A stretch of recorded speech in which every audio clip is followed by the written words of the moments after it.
Bonsoir et bienvenue dans votre journal de Mayotte. Nous sommes le mardi 28 août.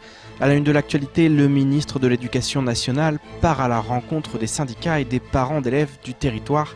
C'est au vice-rectorat que dès 7h30, Jean-Michel Blanquer s'est entretenu avec les représentants syndicaux. Après un peu moins d'une heure d'échange, les syndicalistes sont ressortis satisfaits d'avoir pu échanger avec le ministre, mais très réservés quant aux réponses attendues. En effet, les promesses sont là, mais les représentants syndicaux restent sur leur faim à plus d'un titre. Un sujet signé Abba Salidi et Daniel Nderagakoura. Après une première journée placée sous le signe de la découverte des établissements du premier et du second degré, place aujourd'hui à la phase délicate des discussions pour le ministre de l'Éducation. Au petit déjeuner, une réunion avec les représentants syndicaux du territoire.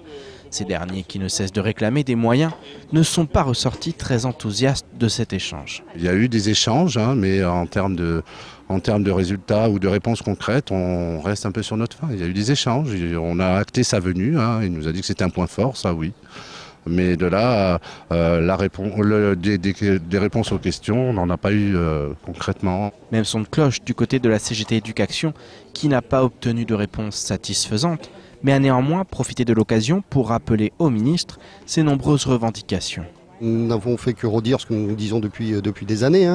Nous avons développé à nouveau un certain nombre de revendications. Nous attendions un certain nombre de réponses, des réponses concrètes en termes de dotation, en termes de titularisation des contractuels, en termes d'attractivité. Et mais pour l'instant, on n'a pas de réponse. On en est toujours un petit peu au même point. On doit se contenter des annonces qui ont été faites lors de la publication du plan de développement, qui est quand même assez généraliste. On a évoqué aussi l'éducation prioritaire, mais là encore, on nous dit qu'il va y avoir une réflexion, mais on est toujours dans l'attente de réponse. Dans l'attente de réponse, même si le ministre a demandé de la patience, mais également de la confiance dans l'action de ce gouvernement. Plus de confiance, mais qu'on fasse confiance au gouvernement, on veut bien, on a toujours fait confiance à tous les gouvernements d'ailleurs. Mais encore une fois, on va attendre, mais on ne peut pas dire qu'on est satisfait. Peut-être satisfait d'avoir vu un ministre de l'Éducation nationale à Mayotte, c'est le seul point qu'on peut retenir. Une insatisfaction qui, du côté de la CGT Éducation, risque de se traduire en action. En effet, après cette visite ministérielle, le syndicat n'exclut pas de mener des mouvements de protestation dans les prochaines semaines.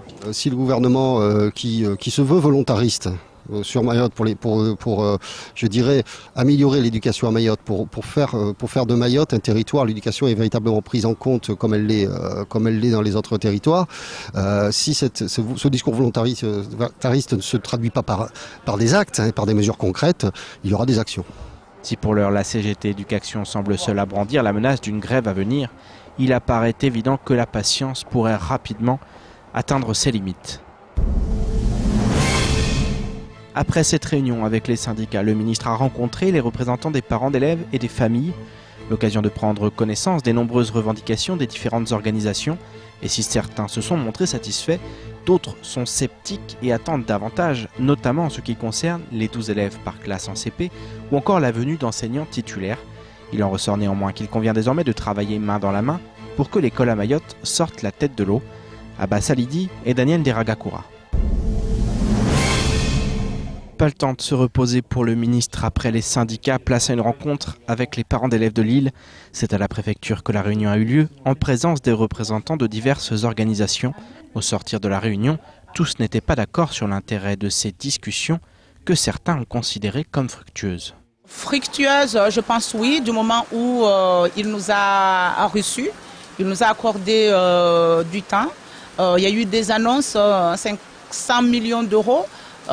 Sur 5 ans pour des constructions des établissements scolaires, de cantines scolaires. Après aussi, il va y avoir le rectorat de plein exercice. Il nous a promis aussi des formations de qualité pour les enseignants, etc. Il y a eu des promesses. Mais nous aussi, on a dit nos attentes et ça coïncidait entre nos attentes et les promesses qu'on nous a annoncées. Des promesses, c'est justement ce qui dérange la représentante de la Confédération syndicale des familles. Réforme du CP, manque de titulaires, école surchargée. Pour elle, de nombreuses questions restent sans réponse satisfaisante. On nous a donné beaucoup de promesses et que nous, notre attente, c'est du concret et de l'urgence parce qu'on a déjà travaillé avec l'émissaire qui était venu et que lui, il respecte beaucoup les engagements qui a été fait par l'émissaire, le travail qui a été fait. Là-dessus, nous, on ne le met pas en cause, mais nous, ce qu'on est en train de dire, on est sur une place d'urgence. C'est quoi les urgences aujourd'hui? Chose qu'on n'a pas attendue et que nous, les parents d'élèves, on s'inquiète beaucoup. Si Ravza considère le verre à moitié vide, Ali Nizari préfère retenir que pour le remplir, il convient que toutes les forces vives du territoire, et notamment les parents, s'investissent pour l'avenir des enfants. Le ministre a parlé de coéducation, c'est-à-dire qu'il veut plus impliquer les parents dans le système éducatif parce que c'est vrai que parfois il y a des décalages, donc c'est important. Il a annoncé un certain nombre de plans d'investissement pour la construction des écoles, pour la construction des réfectoires, etc. Donc c'est aussi des choses à souligner. Il y a aussi la question de la concertation des parents sur les décisions dans les écoles, donc c'est important. Nous avons évoqué la question de l'immigration parce que c'est quand même un point qui n'est plus tabou, donc il a pris acte de nos revendications. Jean-Michel Blanquer a pris acte des revendications. Nul doute que les prochains mois seront décisifs afin que les engagements de chacun se traduisent par des actes concrets en faveur de l'éducation sur le territoire. On continue à présent avec cette agression subie le week-end dernier par un militaire de gendarmerie.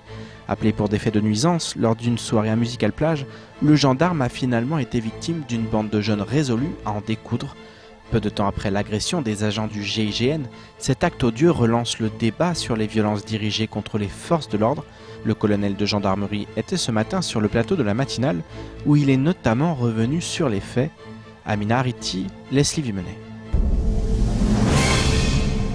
Ce qui aurait dû être une soirée festive a fini en véritable drame. La nuit de samedi à dimanche dernier, en effet, alors qu'il était en intervention du côté de Musical Plage pour faire régner l'ordre en marge de la soirée organisée, un gendarme a été violemment poignardé. Très vite, la situation donc dégénère. Un individu se jette sur le gendarme et puis très vite on a un coup de portée au niveau donc de la clavicule à l'arrière du dos. Alors c'est pas n'importe quel coup, mon colonel. Non, c'est pas n'importe quel coup. C'est un outil qui a été planté. On suppose même qu'il y en a eu deux. Une enquête a immédiatement été ouverte et a donné lieu à l'interpellation de 4 jeunes de la commune de Bandrélé, parmi lesquels se trouve celui qui a asséné le coup au gendarme. Un gendarme dont le pronostic vital n'est à l'heure où l'on parle pas engagé. On savait que c'était donc des jeunes de la commune donc, de Bandrélé, puisque la victime, notre gendarme, on reconnaît au moins une. Donc très vite, on met en place donc un bouclage autour donc, de son domicile. On fait appel donc à l'antenne GIGN qui se déplace également sur les lieux. On a un groupe d'appui judiciaire. Enfin, on a beaucoup de monde sur place, la section de recherche donc également. Et puis finalement, donc on l'interpelle donc en milieu ouvert. Voilà, on l'interpelle en milieu ouvert, sans aucune résistance de sa part. Ça veut dire quoi, en milieu ouvert, mon colonel? En milieu ouvert, c'est-à-dire dans la rue, tout simplement. Okay. Donc vous interpellez 4 personnes, 4 individus a priori? Alors ça se fait de manière successive. C'est échelonné donc dans le temps, mais lui dans un premier temps, sur le coup des 10h30 du matin, et puis les autres un peu plus tard dans la matinée et en début d'après-midi.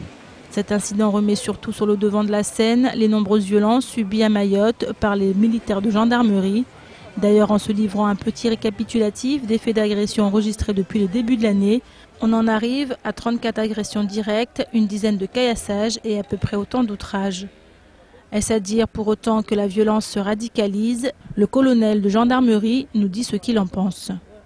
Est-ce qu'on peut parler d'une radicalisation? Je n'irai pas jusque-là, mais effectivement, et il suffit pour s'en convaincre de voir un peu ce qui se passe sur les sites touristiques, le Mont Chungi, mais les plages aussi notamment du sud de ce département, où on n'a pas systématiquement des gens violents. On a des gens qui sont menaçants, effectivement, donc avec leur tchombo, et qui n'hésitent pas à s'en servir si effectivement ils ne repartent pas avec le téléphone portable qu'ils sont venus chercher, par exemple. Mais sinon, a priori, ils ne tapent pas tout de suite. Voilà.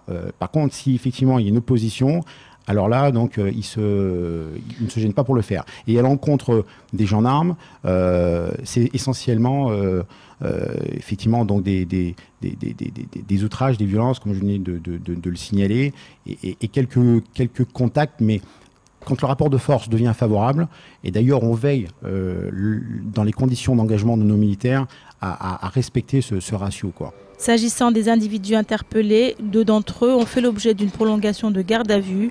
Ils ont par ailleurs été présentés ce matin au juge d'instruction et risquent de lourdes peines de prison. Tout autre sujet maintenant avec cet accident qui s'est produit ce week-end en Petite Terre. Un incendie s'est déclaré ce samedi 25 août en soirée au sein du local technique de l'usine de dessalement.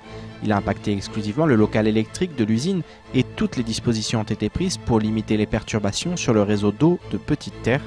Il faut néanmoins être économe en eau car c'est une ressource vitale et que le SIAM et la SMAE vont avoir un travail important avant que l'usine fonctionne comme avant. Écoutons plutôt le directeur général des services du SIAM qui nous parle de cette affaire. On a donc regardé l'ensemble des dégâts.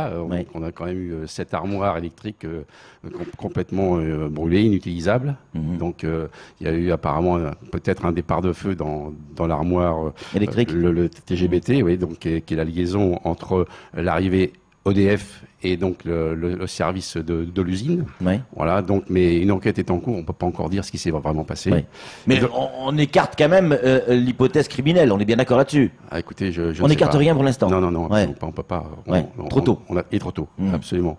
Alors donc, compte tenu donc du constat, donc de cette usine donc qui est complètement à l'arrêt parce que c'est vraiment le cerveau. Hein, cette partie d'usine, donc le local électrique, donc permet donc la commande, la production, donc le réglage donc de tout le système de traitement. Bien sûr. Donc heureusement dans notre malheur, on a eu la chance que l'autre partie de l'usine soit intacte.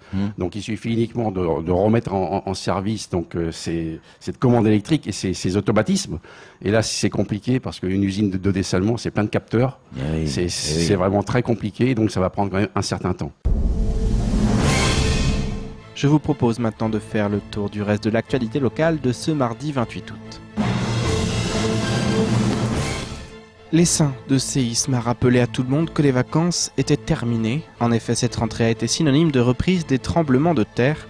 Le Bureau de recherche géologique et minière a ainsi enregistré une quinzaine d'événements de magnitude supérieure à 4 depuis le 26 août à 12h30, démontrant ainsi une intensification de l'activité sismique.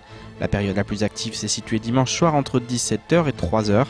À 23h03, un séisme dont l'épicentre est localisé en bordure nord-ouest de l'Essaim, à environ 40 km de Mamoudzou, a été particulièrement ressenti et a été estimé par le BRGM entre 4,7 et 4,8. En outre, des séismes de plus faible magnitude, non perceptibles par l'homme, continuent également de se produire. Vous pouvez consulter diverses informations liées à l'essaim sismique sur les sites de la préfecture et du BRGM. Les relations diplomatiques entre la France et les Comores se réchauffent. Jusqu'alors, la diplomatie française restait muette quant à la question de l'interdiction ordonnée par les Comores d'accueillir leurs ressortissants refoulés de Mayotte. Moroni était inflexible et le bras de fer entre les deux pays se poursuivait en coulisses depuis mars dernier. Or, les lignes bougent de nouveau et le Quai d'Orsay s'est enfin fendu d'un communiqué officiel rapportant l'entretien du 23 août dernier à Paris entre le ministre des Affaires étrangères et de l'Europe, Jean-Yves Le Drian, et son homologue comorien, Mohamed El Amin Souef. Si on apparaît encore loin d'un accord, il y a de quoi se réjouir de cette reprise des discussions. Désormais, le travail va se poursuivre afin qu'un accord soit rapidement trouvé. En effet, aujourd'hui, cette situation porte préjudice à Mayotte, mais également aux Comores, où l'argent des reconduites ne rentre plus dans les caisses de l'État. En attendant le début des travaux du projet Caribus, le chef-lieu reste soumis quotidiennement aux embouteillages. C'est notamment le cas aux abords de la barge. Les nouveaux amphidromes transportent beaucoup plus de passagers et de véhicules et le trafic routier en est à ce titre très affecté, avec des colonnes de voitures et de camions souhaitant gagner les gares maritimes et qui finissent par paralyser la circulation. Face à la situation et en concertation avec le conseil départemental, une réunion de terrain a eu lieu en fin de semaine dernière au niveau du quai de la Barge avec les services de la mairie du chef-lieu. L'objectif était de trouver des solutions à l'engorgement causé par les véhicules au niveau de la barge. Plusieurs pistes ont été évoquées. Elles seront étudiées lors d'une réunion avec la DEAL très prochainement. C'est la fin de votre journal, tout de suite la suite de nos programmes. Bonne soirée et à demain.